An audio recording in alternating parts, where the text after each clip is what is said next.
Salut! Pour faire suite à l'événement cinématographique de la décennie, en tout cas plus que le dernier Star Wars, aujourd'hui nous allons parler de la sortie de la Justice League version Zack Snyder, le fameux film qui a fait couler tant d'encre, de sang et de larmes, et qui a bouleversé, oui, qui a bouleversé, l'industrie du cinéma. Alors, pour ou contre ce Snyder Cut, et pourquoi il est vachement mieux que celui dont on n'a plus le droit de dire le nom? Joss Whedon? Ta gueule.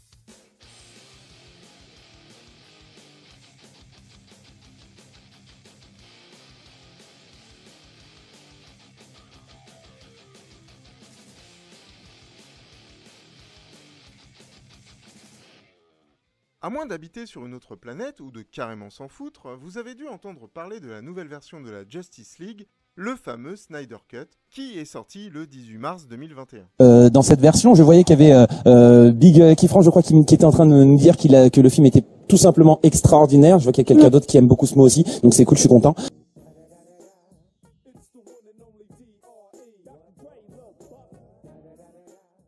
Beaucoup d'entre vous connaissent les films de Marvel Studios, dont Iron Man et les Avengers, et j'entends déjà les critiques fuser. On ne va pas ici faire de comparaison, qui, pour ma part, est inutile. Pour en avoir discuté maintes et maintes fois avec des fans et des non-fans des deux franchises, je pense qu'on peut se mettre d'accord sur 3 points.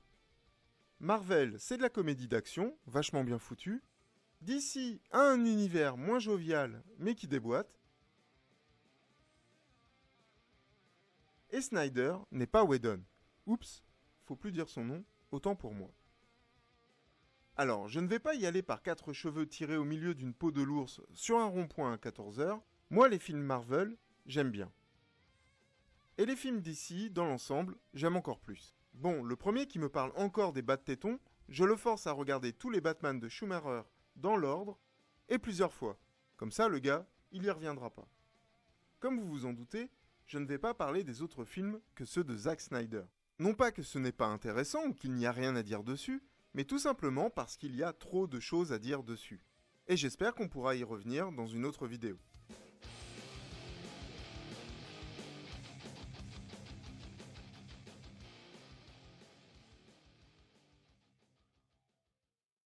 Pour l'instant, essayons d'en apprendre un peu plus sur Zack. Ouais, moi je l'appelle Zack. Même des fois Zaku. Même si sa mère, elle préfère Zaku Ninou, mais bon, c'est sa mère.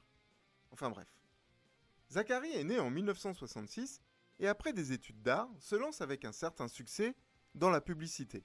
Comme réalisateur, pas comme acteur. Et comme il se débrouille plutôt pas mal, il décide de passer du petit au grand écran, du format court au long métrage. Il débute par un remake du film Zombie de Romero, dont le succès commercial et critique lui ouvre les portes du temple du cinéma américain, Hollywood. Il tourne ensuite 300, adapté du roman graphique de Frank Miller himself. Une fois encore, gros succès. Puis Sucker Punch, dont il écrit lui-même le scénario, et enfin Watchmen, adaptation du comics d'Alan Moore. Rien que ça. Avec ces films, le gars montre non seulement son talent derrière la caméra, mais aussi son amour pour la pop culture, que ce soit les comics, les mangas ou même les jeux vidéo. Vous avez compris, le mec est un passionné. Ok, il ne fait pas l'unanimité pour ses œuvres, et notamment certaines libertés prises pour Watchmen. Personnellement, je ne lui en veux pas du tout, je ne trouve même rien à redire. Ce sont des adaptations, et moi, ça me va.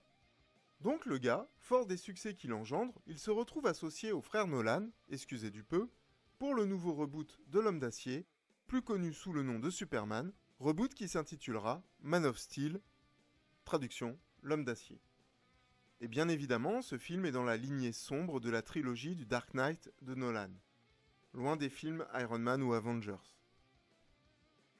3 ans plus tard, bim, il remet ça avec Batman v Superman, suite de Man of Steel.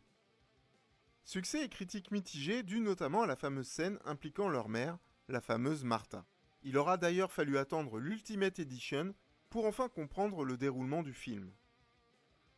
Malgré cela, et avec le soutien de la Warner, il se lance dans un film reprenant quelques-uns des plus grands héros de DC, dont la Trinité, Wonder Woman, Superman et Batman, à qui sont associés Aquaman, Flash et Cyborg. Une Justice League proche des comics, sans pour autant être celle des origines, sauf peut-être celle des New 52 qui fait suite à la crise Flashpoint. Malheureusement, la fille de Snyder décède et il se retire du projet alors que le film quasiment terminé entre en post-production.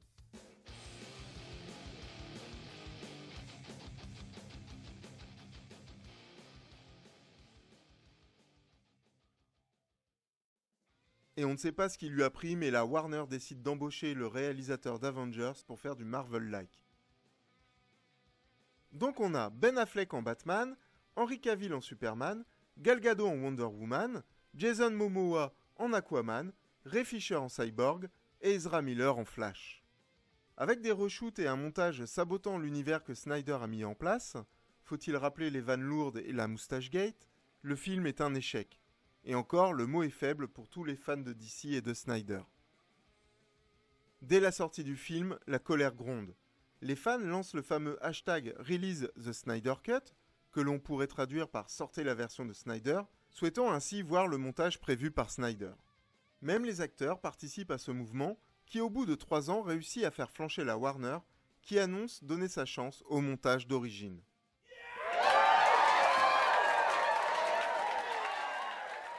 Et c'est en ça que ça bouleverse l'histoire du cinéma. La Warner permet à Zack Snyder de non seulement de diffuser sa version, mais en plus lui offre un budget supplémentaire pour faire des reshoots et même des scènes inédites. Toutes les scènes tournées par Whedon sont supprimées, Snyder allant jusqu'à dire que la version cinéma provient d'une réalité parallèle. À la limite, pourquoi pas. Le film est annoncé en plusieurs parties et pour une durée de 4 heures. Mais sortira finalement en une seule fois, mais toujours sur une durée de 4 heures. Mais en vrai, est-ce que ce film est mieux ? Déjà, c'est difficile de faire pire que la version de 2017. Enfin, si, mais pas avec Snyder, et pas en 2021. Les 2 heures supplémentaires sont vraiment bienvenues. Les personnages présents dans la version cinéma gagnent en profondeur. Steppenwolf, par exemple, voit son design changer, et l'on apprend aussi qu'il a beaucoup à se faire pardonner. On revient 2 petites secondes sur Steppenwolf parce qu'il y a une question qui, enfin, pas une question mais un commentaire qui est assez intéressant de Kifrin qui me dit Steppenwolf on dirait un fils qui cherche l'amour de son père.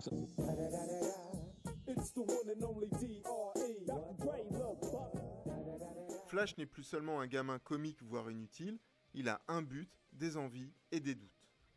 Sans parler du fait qu'il fallait éviter de tomber dans le copier-coller des scènes d'un autre super rapide, de l'écurie adverse, Marvel, Quicksilver, vu dans X-Men le commencement. Cyborg a enfin une vraie histoire perso, avec un ressentiment envers son père qui essayera de se racheter et qui donnera à Cyborg bien plus que des implants biomécaniques. Et le retour de Superman n'est plus autant what the fuck. D'autant plus qu'il est plutôt bien amené avec la dépression de Lois Lane, le besoin de se racheter de Batman et la scène du cimetière qui pourrait presque apparaître hors sujet. Et deuxième victoire pour les fans, on le voit enfin revêtir le Black Suit. Puis il y a de nouveaux personnages, comme par exemple Desaad, le Martian Manhunter, mais surtout Darkseid. Le méchant ultime fait enfin une vraie apparition. On en apprend plus sur le dieu d'Apocalypse, son rapport avec la Terre et ses protecteurs d'antan, dont Green Lantern, Zeus et Hippolyte, mais aussi sur le fameux cauchemar de Batman avec une bande de héros plus proche de la Suicide Squad que de la Justice League. Même si ce film est long, d'une durée de 4 heures, il n'est pas ennuyeux, mais certains peuvent lui trouver des défauts, dont le premier est le fait qu'il soit tourné au format 4/3. Les puristes, eux, diront que c'est du format 1.33.1, mais c'est clairement un bon vieux 4/3 des familles. Il faut un moment d'adaptation car nous nous sommes habitués au 16/9, et pour ceux qui ont des écrans de petite taille, ce choix peut dérouter. Mais franchement, on s'y fait. D'autant plus que la BO a été entièrement repensée par Junkie XL et ça aide vraiment à cette immersion. Dans la version cinéma, Danny Elfman avait préféré prendre des musiques de tous les précédents opus. Tous, sauf ceux de Snyder. Alors ok, on pouvait mettre ça sur le fait que Whedon et Elfman jouaient la carte de la nostalgie et du fanservice, mais franchement, ça n'a pas aidé le film, qui de toute façon ne pouvait pas être sauvé. Alors que Junkie XL marie les thèmes des films récents des super-héros avec brio, renforçant la cohérence avec cette version, les précédents films de Snyder, mais aussi avec les films Wonder Woman et Aquaman. Et bien entendu, les scènes d'action ne sont pas en reste. Si je devais en choisir une, ça serait vraiment difficile, car entre les combats de Darkseid, celui des Amazones et de Steppenwolf, ou les scènes avec Flash, ou encore le fight final, Ou même la présentation de Wonder Woman, le choix est dur tellement ceux-ci sont prenants, haletants, terriblement bien orchestrés. Donc oui, entre la musique, les personnages plutôt pas mal écrits et superbement interprétés, et le style Snyder bien entendu, on peut le dire, ce film déboîte. Alors désormais il est disponible à la location, en achat en VOD et bientôt en Blu-ray. Et pour tout fan qui se respecte, ne pas l'avoir vu c'est un peu renier son âme. Voilà, c'est la fin de cette courte vidéo qui va sûrement en appeler une autre, avec un format bien différent, mais qui a dû être repoussé en raison de confinement. Donc je vous dis à bientôt, j'espère, et d'ici là, lisez un peu, beaucoup, et see you soon.